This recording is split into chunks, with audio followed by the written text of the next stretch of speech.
நேயர்களுக்கு வணக்கம். இன்றைய மதிய நேர பிரதான செய்திகள். முதலில் தலைப்பு செய்திகள்.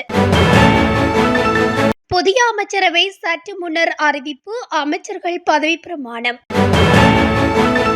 சஜித் அணிக்குள் கடும் குழப்பம். பதவியிலிருந்து நீக்க நடவடிக்கை. அனுர அரசில் சம்பளமின்றி பணியாற்ற உள்ள அமைச்சர்கள், நாடாளுமன்ற உறுப்பினர்கள். இன்று விசேட போக்குவரத்து சேவைகள். யாழில் ராணுவ பயிற்சி வீரர்களுக்கு ஏற்பட்ட பயங்கரம். ஜனாதிபதியின் நாடாளுமன்ற உரை தொடர்பில் வெளியான தகவல். உள்ளூராட்சி மற்றும் மாகாண சபை தேர்தல் குறித்து எடுக்கப்பட உள்ள தீர்மானம். ஸ்ரீலங்கா ஏர்லைன்ஸுக்கு ஏற்பட்ட பாதிப்பு. பல விமான சேவைகள் ரத்து. தொடர்பென விரிவான செய்திகள். ஜனாதிபதி அனுரகுமார திசாநாயக்கவின் ஆட்சியின் புதிய அமைச்சரவை சற்று முன்னர் அறிவிக்கப்பட்டுள்ளது. அதற்கமைய நிதி, பாதுகாப்பு மற்றும் டிஜிட்டல் அமைச்சுக்களை சமகால ஜனாதிபதி அனுரகுமார திசாநாயக்க தன்வசம் வைத்துள்ளார். பிரதமராக கலாநிதி ஹரணி அமரசூரிய பதவியேற்றுள்ளார். கல்வி, தொழிற்கல்வி மற்றும் உயர்கல்வி அமைச்சராக பிரதமர் ஹரணி அமரசூரிய பதவியேற்றுள்ளார். வெளிவிவகாரம் மற்றும் வெளிநாட்டு வேலைவாய்ப்பு சுற்றுலாத்துறை அமைச்சராக விஜித ஹேரத் பதவியேற்றுள்ளார். பொது நிர்வாக, மாகாண சபைகள் மற்றும் உள்ளூராட்சி மன்ற அமைச்சராக கலாநிதி சந்தன அபேரத்ன பதவியேற்றுள்ளார். நீதி, தேசிய ஒருமைப்பாட்டு சட்டத்தரணி ஹர்சன நாணயக்கார பதவியேற்றுள்ளார். மகளிர் மற்றும் சிறுவர் விவகார அமைச்சராக சரோஜா சாவித்ரி போல்ராஜ் பதவியேற்றுள்ளார்.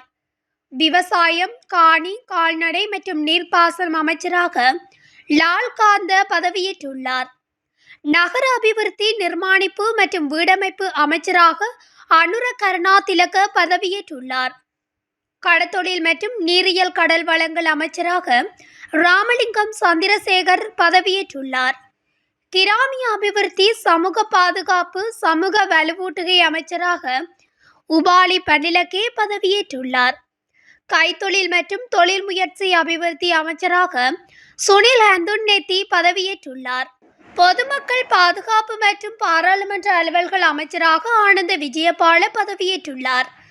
போக்குவரத்து மற்றும் நெடுஞ்சாலைகள், துறைமுகம், சிவில் விமான போக்குவரத்து அமைச்சராக பிமல் ரட்நாயக்க பதவியேற்றுள்ளார். பௌத்த சாசன அமைச்சராக பேராசிரியர் கணிதும் மற்றும் சுனில் செனவி பதவியேற்றுள்ளார். பௌத்த சாசன அமைச்சராக பேராசிரியர் கடிதும சுனில் செனவி பதவியேற்றுள்ளார். சுகாதார மற்றும் வெகுசன ஊடகத்துறை அமைச்சராக வைத்தியர் நலிந்த ஜெயதிஸ்ஸ பதவியேற்றுள்ளார்.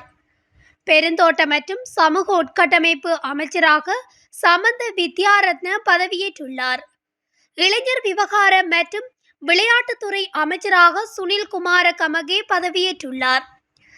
வர்த்தகம், வாணிபம், உணவு பாதுகாப்பு மற்றும் கூட்டுறவு அபிவிருத்தி அமைச்சராக வசந்த சமரசிங்க பதவியேற்றுள்ளார்.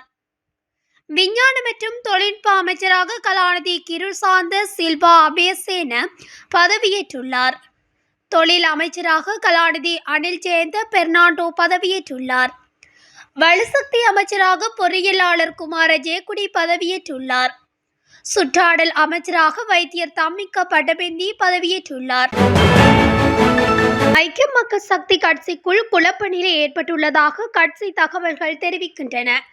அதற்கமைய சஜித் பிரேமதாச கட்சியின் தலைவராக செயற்படுவதுடன் எதிர்க்கட்சி தலைவர் பதவி ஹர்சடி சில்வாவுக்கு வழங்கப்பட வேண்டும் என அழுத்தங்கள் பிரயோகிக்கப்பட்டுள்ளன. சஜித் பிரேமதாச தொடர்ச்சியாக 2 ஜனாதிபதி தேர்தல்களிலும் 2 பொது தேர்தல்களிலும் தோல்வியடைந்த நிலையில் இந்த கோரிக்கை விடுக்கப்பட்டுள்ளது. குறிப்பாக சஜித் பிரேமதாச 2 சந்தர்ப்பங்களிலும் ஆளும் கட்சிக்கு 3/2 அதிகாரம் கிடைப்பதை தடுக்க முடியவில்லை. அத்துடன் எதிர்க்கட்சி தலைவரின் அதிகாரத்தின் கீழ் பல விடயங்களை நாடாளுமன்றத்தில் தலையிட்டு விவாதித்த போதும் அது மக்களை கவரவில்லை. இந்த செயற்பாடுகள் சஜித்தை ஆதரிக்கும் மக்கள் மத்தியில் விரக்தி நிலையை ஏற்படுத்தியுள்ளது. பாரம்பரியமான கட்சி அரசியலை மக்கள் கடுமையாக நிராகரித்துள்ள நிலையில் அந்த சமூகத்திற்கு தீர்வு காணும் வகையில் கட்சியில் குறிப்பிடத்தக்க மாற்றம் செய்யப்பட வேண்டும் என கோரிக்கை முன்வைக்கப்பட்டுள்ளது. அதற்கமைய பிரபல படித்து புத்திசாலித்தனமான நாடாளுமன்ற உறுப்பினரான ஹர்சடி சில்வாவை எதிர்க்கட்சி தலைவராக நியமிப்பதன் மூலம் அரசாங்கத்தை வெற்றிகரமாக எதிர்கொள்ள முடியும் எனவும் எதிர்பார்க்கப்படுகின்றது. ஜனாதிபதி அனுர்குமார திசாநாயக்க தலைமையிலான தேசிய மக்கள் சக்தி அரசாங்கத்தில் அங்கம் வகிக்கும் அமைச்சர்கள் அல்லது மற்றும் நாடாளுமன்ற உறுப்பினர்களுக்கு சம்பளம் கிடையாது என தெரிவிக்கப்படுகிறது. அனைத்து நாடாளுமன்ற உறுப்பினர்களும் அமைச்சர்களும் சம்பளம் பெற்றுக்கொள்ளாது தமது கடமைகளை முன்னெடுக்க ஆயத்தமாக உள்ளனர் என கட்சியின் அனுராதபுரம் மாவட்ட நாடாளுமன்ற உறுப்பினர் சுசந்த குமார தெரிவித்துள்ளார். இது தொடர்பிலான ஆரம்ப இணக்கப்பாடு எட்டப்பட்டுள்ளதாக அவர் தெரிவித்துள்ளார். ஊடக சந்திப்பு ஒன்றில் பங்கேற்று உரையாற்றிய போது அவர் இந்த விடயத்தை தெரிவித்துள்ளார். கடந்த 76 வருடங்களாக மகிழ்ச்சியாக வாழ்வது என்பது மக்களுக்கு வரும் கனவாக காணப்பட்டது என அவர் தெரிவித்துள்ளார். எதிர்க்கட்சிகள் கூறுவது போன்று தற்போதைய அரசாங்கம் குறுகிய காலத்தில் விழுந்துவிடாது என சுசந்தகுமார மேலும் தெரிவித்துள்ளார். இலங்கையில் பொது தேர்தல் மற்றும் நீண்ட வார விடுமுறை முடிந்து பயணிகளுக்காக இன்றும் விசேட போக்குவரத்து சேவைகள் இடம்பெறவுள்ளன. கொழும்பு கோட்டையிலிருந்து பதுளை வரையிலும், பதுளையிலிருந்து கொழும்பு கோட்டை வரையிலும், கண்டியிலிருந்து கொழும்பு கோட்டை வரையிலும், பெலியத்தவிலிருந்து கொழும்பு கோட்டை வரையிலும் விசேட ரயில் சேவைகள் இயங்குகின்றன.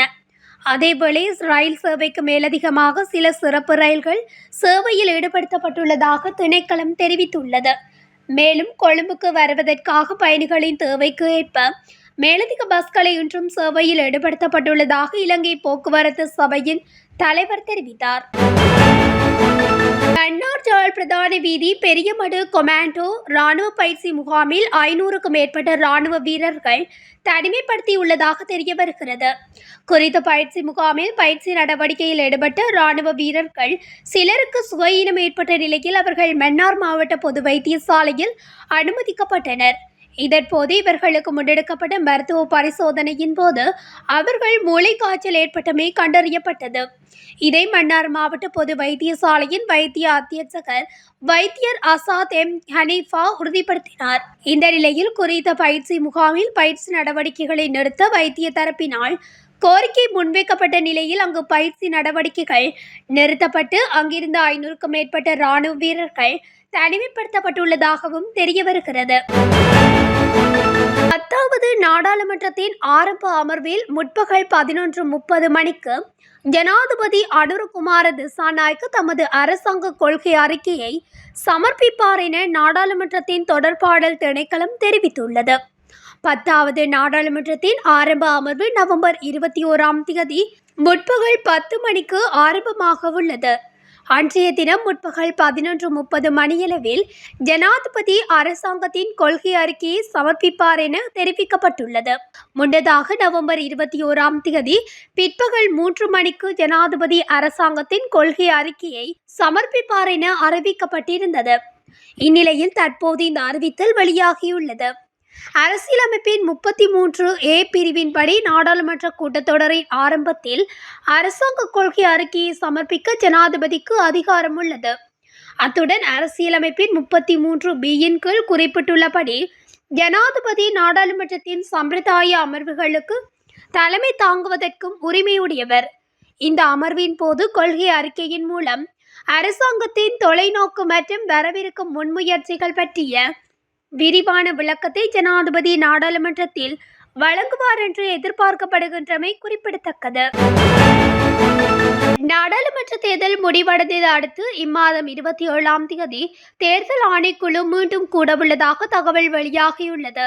இந்த சந்திப்பில் உள்ளூராட்சி தேர்தல் மற்றும் மாகாண சபை தேர்தல் தொடர்பில் கலந்துரையாடப்பட உள்ளதாக தெரிவிக்கப்படவுள்ளது. தற்போது உள்ளூராட்சி மன்ற தேர்தலை நடத்துவது தொடர்பாக நீதிமன்ற உத்தரவும் வழங்கப்பட்டுள்ள நிலையில் அது தொடர்பில் கலந்துரையாடுவதே இந்த சந்திப்பின் முக்கிய நோக்கமாகும். இதேவேளை எதிர்வரும் உள்ளூராட்சி மற்றும் மாகாண சபை தேர்தலுக்கான நிதி தேவையை நாடாளுமன்றத்தில் முன்வைக்கவுள்ள இடைக்கால வரவு செலவு திட்டத்தில் உள்ளடக்குவதற்கு தீர்மானிக்கப்பட்டுள்ளதாகவும் குறிப்பிடப்படுகிறது. இந்த இடைக்கால வரவு செலவு திட்டம் டிசம்பர் மாதம் நாடாளுமன்றத்தில் சமர்ப்பிக்கப்பட உள்ளதாக தேர்தலுக்கு பணம் ஒதுக்க தீர்மானிக்கப்பட்டாலும் தேர்தல் திகதி குறித்து இறுதி முடிவு எடுக்கப்படவில்லை என தெரிவிக்கப்பட்டுள்ளது. அதன்படி இந்த ஆணைக்குழு கூட்டத்தில் தேர்தல் திகதி குறித்து முடிவு எடுக்கப்பட உள்ளதாக அறிவிக்கப்படுகிறது. இதேவேளை இவருடைய நாடாளுமன்ற தேர்தலில் இதுவரை தேசிய பட்டியல் உறுப்பினர்களின் பட்டியலை வழங்காத அரசியல் கட்சிகள் கூடிய விரைவில் அந்த பட்டியலை தேர்தல் ஆணைக்குழுவிடம் சமர்ப்பிக்குமாறும் அறிவுறுத்தப்பட்டுள்ளது. பண்டாரநாயக்க சர்வதேச விமான நிலையத்தை வந்தடைந்த 3 ஸ்ரீலங்கன் ஏர்லைன்ஸ் விமானங்களில் தொழில்நுட்ப கோளாறுகள் உள்ளமை கண்டுபிடிக்கப்பட்டது. இதனால் பல விமானங்கள் ரத்து செய்யப்பட்டதாகவும் சில விமானங்கள் தாமதமானதாகவும் விமான நிறுவன அதிகாரி ஒருவர் தெரிவித்தார். ஒவ்வொரு விமானமும் அதன் விமான பரப்பை முடித்த பிறகு தொழில்நுட்ப மதிப்பீட்டு சோதனைக்குட்படுகிறது என்று அதிகாரி விளக்கினார். சில விமானங்களில் தேவையான பராமரிப்பு பணிகள் மேற்கொள்ளப்படுவதால் இந்த செயல்முறை நேரம் எடுக்கும். பாதிக்கப்பட்ட 3 விமானங்களும் தொழில்நுட்ப பராமரிப்புக்காக பரிந்துரைக்கப்பட்டுள்ளன. இதன் காரணமாக இன்று பிற்பகல் இந்தியாவின் சென்னைக்கு புறப்படவிருந்த ஸ்ரீலங்கா ஏர்லைன்ஸ் விமானம் மற்றும் சென்னையிலிருந்து இரவு 10:15 மணிக்கு கட்டுநாயக்கு வரவிருந்த UL 124 விமானம் ரத்து செய்யப்பட்டுள்ளது. மேலதிகமாக விமானம் UL 196 இந்தியாவின் புதுடெல்லியிலிருந்து கட்டுநாயக்கவை இரவு 10:10 மணிக்கு வந்தடையும் என்று எதிர்பார்க்கப்படுகிறது. மேலும் ஆஸ்திரேலியாவின் மெல்போர்னில் இருந்து இரவு 10:20 மணிக்கு தரையிறங்க வேண்டிய விமானமும் ரத்து செய்யப்பட்டுள்ளது. பாதிக்கப்பட்ட பயணிகளுக்கு ஸ்ரீலங்கா ஏர்லைன்ஸ் தகவல் அளித்துள்ளதுடன் அவர்கள் தமது பயணத்தை அடைய உதவுவதற்காக மாற்று விமானங்களை ஏற்பாடு செய்துள்ளது. இத்துடன் தமிழொலியின் இன்றைய மதிய நேர பிரதான செய்திகள் நிறைவடைகின்றன. தொடர்ச்சியாக செய்திகளை அறிந்து கொள்ள தமிழொலி ஊடகத்துடன் இணைந்திருங்கள். நன்றி, வணக்கம்.